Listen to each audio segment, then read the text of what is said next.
எப்பெல்லாம் டிஎம்கேக்கும் அவங்க அலையஸுக்கும் ஒரு பிரச்சனை வருதோ, எப்பெல்லாம் அவங்களால சமாளிக்க முடியலையோ, என்னைக்கெல்லாம் தமிழகத்துல ஆன்மீகம் வளருகிறதோ, என்னைக்கெல்லாம் தமிழகத்துல தேசியம் தலை தூக்குதோ, என்னைக்கெல்லாம் பிஜேபி தமிழ்நாட்டுல பவர்ஃபுல்லா வந்துரும் ஃபீல் பண்றாங்களோ, அன்னைக்கெல்லாம் அவங்க எடுத்து சொல்லக்கூடிய ஒரு விஷயம் socialism in danger, secularism is in danger. மூணாவது பிஜேபி உள்ள வந்துரும் பயமுறுத்துவாங்க. இந்த மூணு விஷயத்தை வச்சுதான் மக்களை வந்து அப்படியே திசை திருப்பி கொண்டு போயிட்டே இருக்கும்.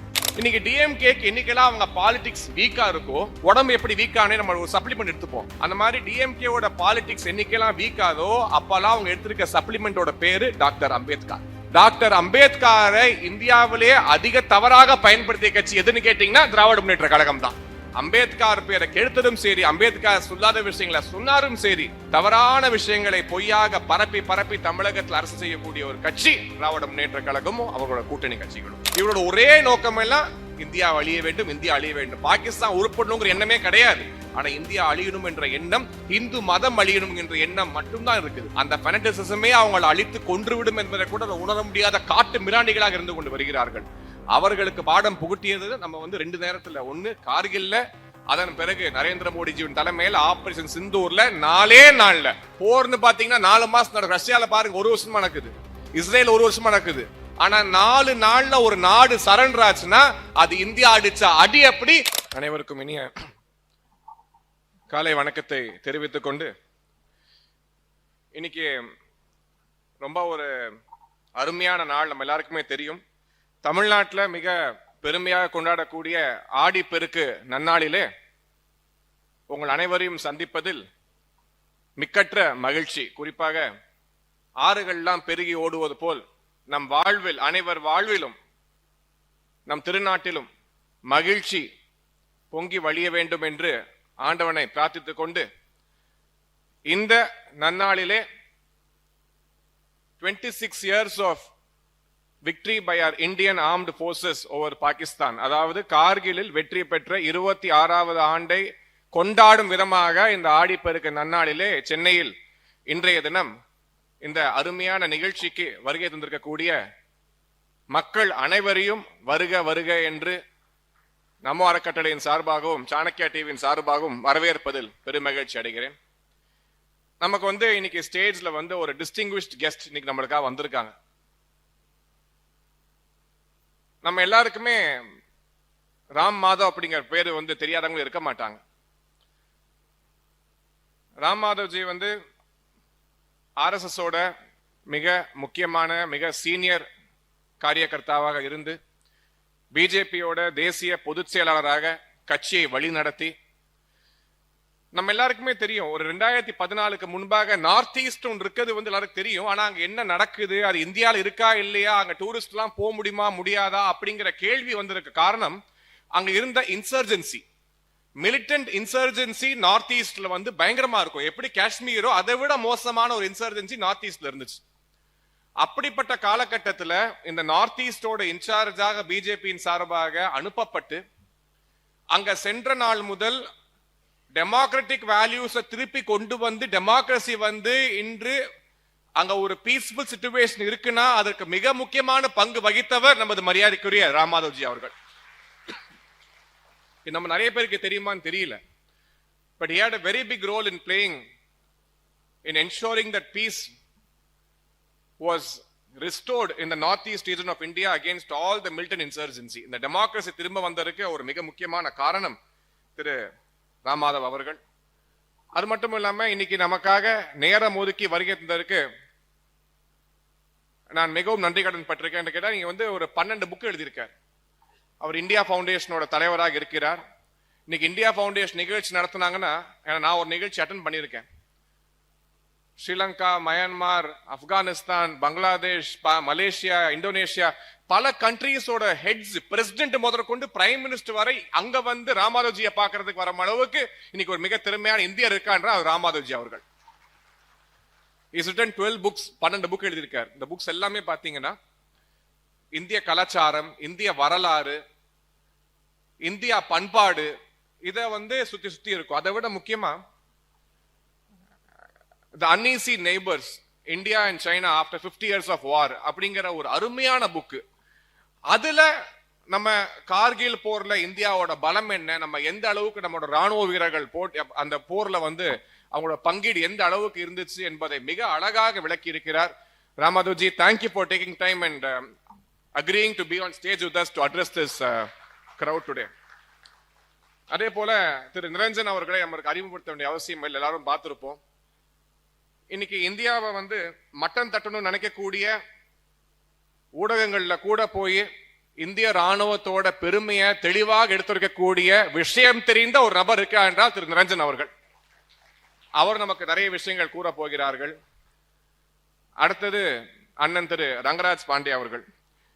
நீங்க வந்து ஒரு கிரிக்கெட் மேட்ச் எடுத்துக்கிட்டீங்கன்னா ஒரு கேப்டன் இருப்பாங்க, டீமுக்கு ஒரு வைஸ் கேப்டன் இருப்பாங்க.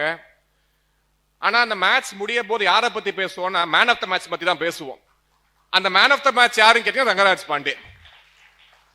அந்த அளவுக்கு ஸ்பாட்லைட் லைம்லைட் அவர் மேல எடுத்துக்கும் அளவுக்கு கருத்துக்களை மிக தெளிவாக கூறக்கூடிய திறமை கொண்ட திரு ரங்கராஜ் பாண்டே அவர்கள் இந்த நிகழ்ச்சியை நமக்காக இன்னைக்கு சாணக்கியா மூலமாக இந்த நிகழ்ச்சியை நமக்கு இன்னைக்கு ஏற்பாடு செய்து கொடுத்திருக்கிறார். அவருக்கும் எனது நன்றிகளை தெரிவித்துக் கொண்டு இங்க கீழே வந்து மரியாதைக்குரிய மாமன்ற உறுப்பினர் உமானந்தன் இருக்காங்க, அண்ணன் திரு செல்வி இருக்காங்க, மாநில தேசிய பிஜேபியோட சிறுபான்மையினின் தேசிய செயலாளர் சேர்த்துக்குவாங்க பிளீஸ்.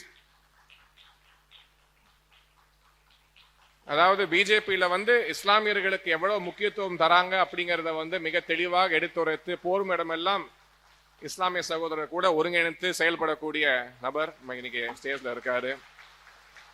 அதை விட முக்கியமா இன்னைக்கு கார்கில் போர்ல தமிழகத்திலிருந்து போர் செய்து இந்திய ராணுவத்துக்காக நிறைய தியாகங்கள் செய்த பல ராணுவத்தினர் இங்க முன்பாக இருக்கிறார்கள். அவர்களையும் சற்று நேரத்தில் மேடையில் ஏற்றி மரியாதை செய்கிறோம்.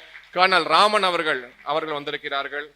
மற்றும் தாமரை சொந்தங்கள் கூட நிறைய பேர் இருக்காங்க. இந்த மாவட்ட தலைவர் கிரி இருக்காரு, திரு ஜெகதீசன் இருக்காங்க, திரு செந்தில், திரு ராஜ்குமார், எல்லாருக்கும் எனது மனமார்ந்த வாழ்த்துக்கள், நன்றிகளை தெரிவித்துக் கொண்டு ஒரு மிக முக்கியமான நிகழ்ச்சி ஏற்கனவே கூறியது போல இதற்கு முன்பாக இந்தியாவுக்கும் பாகிஸ்தானுக்கும் ஒரு 3 போர் 1947, 48 நடந்திருக்கு, 1965 நடந்திருக்கு. ஆனாலும் எல்லாருமே இந்த கார்கில் போர் பத்தி தான் அதிகமா பேசுறோம். அது ஏன்னு கேட்டீங்கன்னா அன்னைக்கு இருந்த சூழ்நிலையில நமது ராணுவம் அது எந்த அளவுக்கு ஒரு தியாகங்களை செய்து நமக்காக இந்த வெற்றியை பெற்று தந்தாங்க அப்படிங்கறத பத்தி பேசுறதுக்கு திரு நிரஞ்சன், திரு ரங்கராஜ் பாண்டியன் இவங்க எல்லாம் நிறைய பேச போறாங்க. ஆனா இந்த போர் வெற்றி என்பது நமக்கு சும்மா கிடைக்கல. 545 பேர் உயிர் தியாகம் செய்து கிடைத்த போர் வெற்றி இந்த கார்கில் போர் வெற்றி. அவர்களை போற்றும் விதமாக தான் நம்ம வருஷம் இந்த நிகழ்ச்சியை கொண்டாடிட்டு இருக்கோம். அவர்கள் செய்த உயிர் தியாகம், அவர்கள் குடும்பத்தினர் செய்த உயிர் தியாகம், அவர்களை போற்றும் விதமாக தான் இந்த நிகழ்ச்சியை நாம் இந்த தினம் நடத்தி கொண்டிருக்கிறோம். இன்னும் சொல்ல போனால் ராமாதோஜி பேசும்போது கார்கில் முதல் சிந்தூர் வரை நம்மளோட வளர்ச்சி பாதை, இந்திய ராணுவத்தோட வளர்ச்சி பாதை என்ன என்பதை நமக்காக தெளிவாக பேச இருக்கிறார்கள். ரொம்ப தூரம் கடந்து வந்துட்டோம். ஆனா இன்னும் நம்ம போர் முடியல. மோடிஜி சொல்லிட்டாங்க பார்லிமெண்ட்ல, ஆபரேஷன் சிந்தூர் ஆரம்பிச்சிருக்கு, இன்னும் முடியல அப்படின்னு தெளிவாக சொல்லி இருக்கிறார்கள். அதாவது பாகிஸ்தான் என்கின்ற நாடு உருவாக்கப்பட்ட போது எல்லா கண்ட்ரிக்கும் ஒரு ஃபவுண்டிங் ஐடியாலஜின்னு இருக்கும். பாகிஸ்தானோட founding ஐடியாலஜியே bleed India with 1000 cuts அப்படிங்கிறது தான் பாகிஸ்தானோட ஃபவுண்டிங் ஐடியாலஜியாக இருந்து கொண்டு வருகிறது.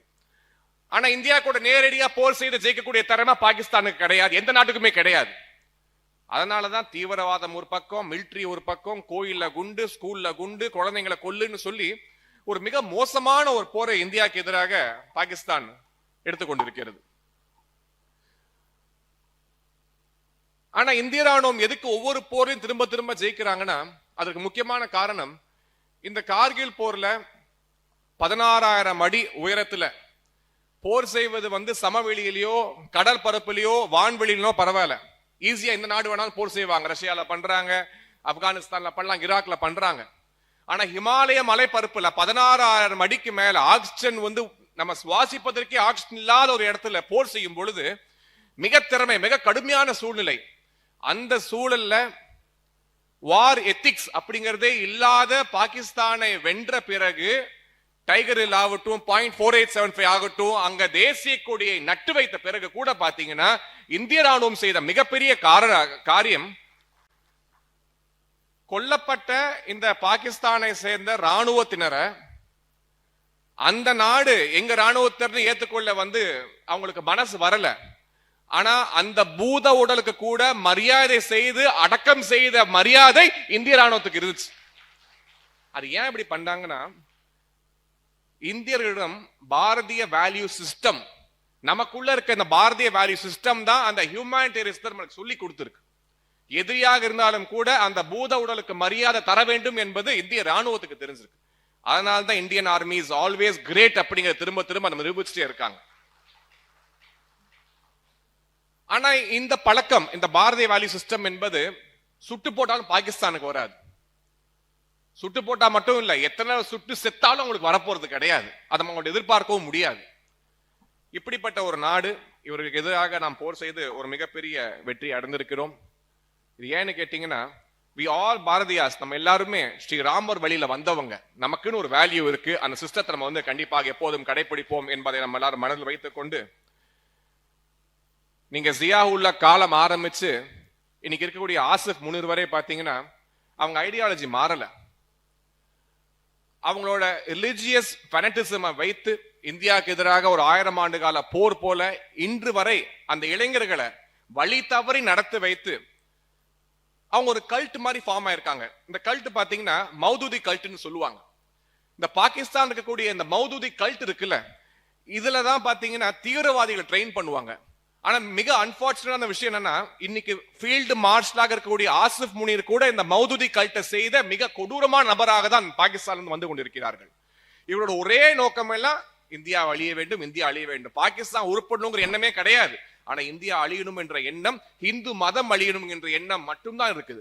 அந்த ஃபெனட்டிசமே அவங்களை அழித்து கொன்றுவிடும் என்பதை கூட உணர முடியாத காட்டு மிராண்டிகளாக இருந்து கொண்டு வருகிறார்கள்.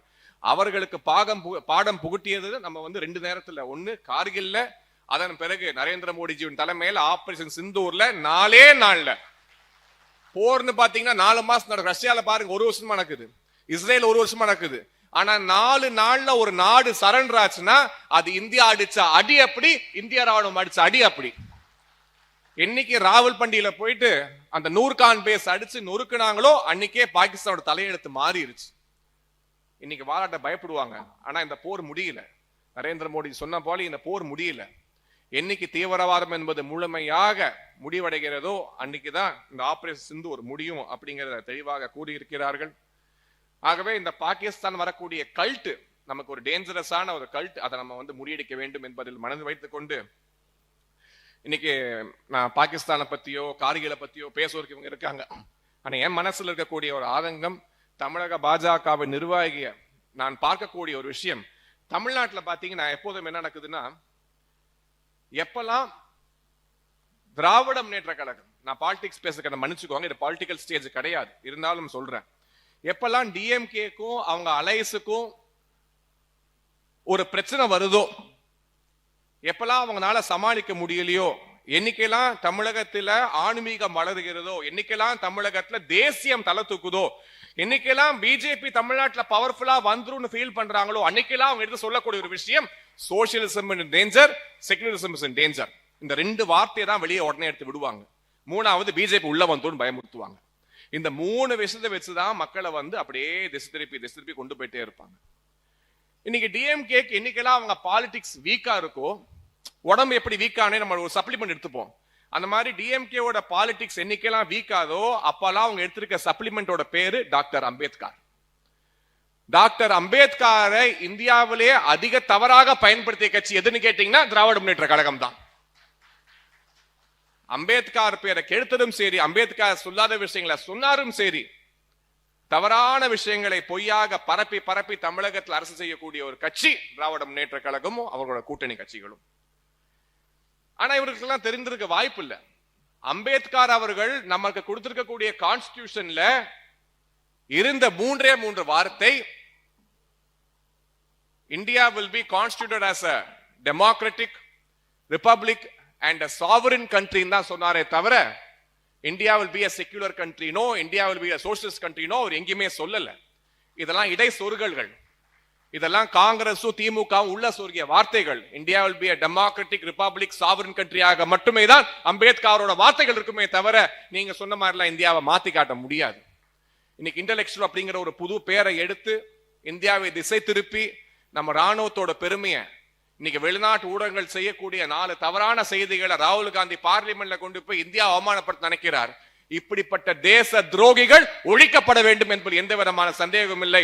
அது வரைக்கும் நாம் பாடுபடுவோம். நம் ஒவ்வொரு ரத்தத்திலும் இந்தியா என்கின்ற டிஎன்ஏ இருக்கு, ராமர் என்கின்ற டிஎன்ஏ இருக்கு. இந்தியால பிறந்தாலே அவனுக்கு மதம் கிடையாது. ராமர் இருக்கார் அவனுக்குள்ள, முருகன் இருக்கார் அவனுக்குள்ள, சிவன் இருக்கார் அவனுக்குள்ள என்பதை மனதில் வைத்துக் கொண்டு மீண்டும் ஒரு முறை இந்த நிகழ்ச்சிக்கு வந்த உங்கள் அனைவருக்கும் எனது மனமார்ந்த வாழ்த்துக்கள், நன்றிகள் கூறி சிறப்பு அழைப்பாளர்கள் ஒருவாக பேசுவார்கள். அனைவரும் நிகழ்ச்சியை பொறுமையோடு கேட்க வேண்டும் என்று கேட்டுக்கொண்டு விடைபெறுகிறேன். நன்றி, வணக்கம், ஜெய்ஹிந்த்.